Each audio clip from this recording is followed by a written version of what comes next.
Hi, my name is Megan Kennedy, and I am a research associate at the UNC Collaborative for Maternal and Infant Health, where I have the honor of coordinating the state's Safe Sleep campaign, Safe Sleep NC. We have a number of tools to help you work with families and caregivers to enhance safe sleep practices, including our newest tool, the Safe Sleep Educator's Flipbook. Before using the Flipbook, we do ask that you first complete a safe sleep training and review the short tutorial about using the Flipbook. Safe Sleep NC has a free online 45-minute training available for North Carolina professionals and community members working to promote safe sleep. You can use this link on the slide to view the training or visit safesleepnc.org for more information.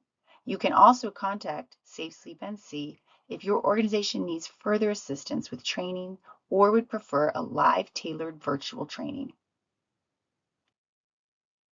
The laminated booklet reviews key safe sleep recommendations, along with delving deeper to address common questions and concerns. The educator views one side of the booklet that contains more detailed talking points and information, while the parents and caregivers view a page with less text and more emphasis on images. Okay, let's briefly review the booklet. Here is the image for parents to view, which introduces those 4 key recommendations of safe sleep. While here is the image for the educator to view. It is recommended that you become familiar with the educator content. It does not need to be read word for word or memorized, but should be reviewed before working with families to become familiar with the content. Here is the page for parents and caregivers, highlighting the first recommendation: your baby sleeps safest, always on their back. You will notice that most caregiver pages will have a question at the bottom to help elicit deeper conversations. Next, here is the image for the educator to view. Here is the parent caregiver page, which addresses a very common concern that parents have about putting their baby to sleep on their back, and that is the concern that they will choke. Well, here is the educator's page with more information to address this concern. Next, here is the view for parents addressing the second recommendation, which is your baby sleeps safest in a crib, bassinet, or pack and play with a flat and firm mattress with a fitted sheet.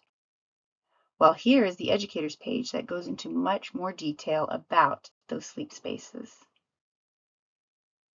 To delve deeper regarding where baby should sleep, we address further with what it means for baby to sleep on a flat and firm surface. Here is the image for parents, while here is the view for educators.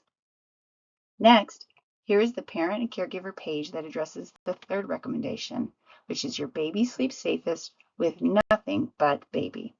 You will see that there is a lot that goes to address this recommendation. Well, here is the educator's page for that third recommendation.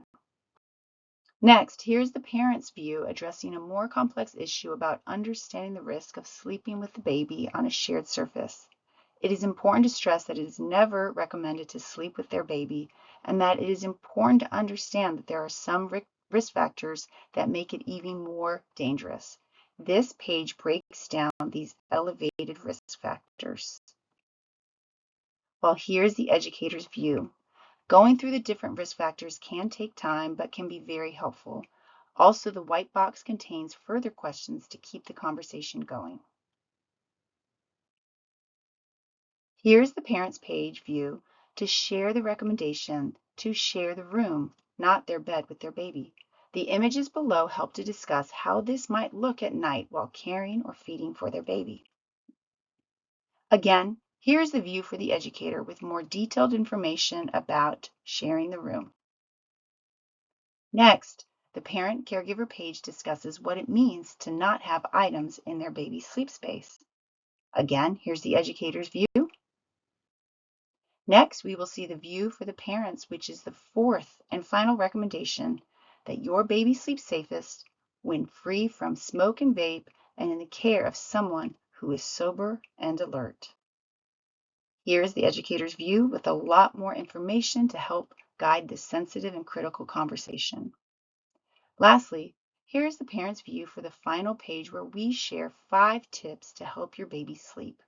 Sleep is challenging for all parents, and these tips from the American Academy of Pediatrics are designed to help make those long nights a little smoother, along with being safer. The educator's view has more detail on each of these 5 points.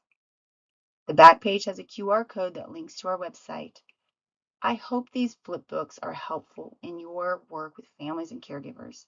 You are welcome to reach out to Safe Sleep NC for more support and free resources in your life-saving efforts to promote safe sleep. To receive a flipbook, email Megan Kennedy at med.unc.edu. Please share a mailing address for the booklet. Also, if you need a flipbook in Spanish, please let me know via email. Thank you for your time and efforts to promote safe sleep.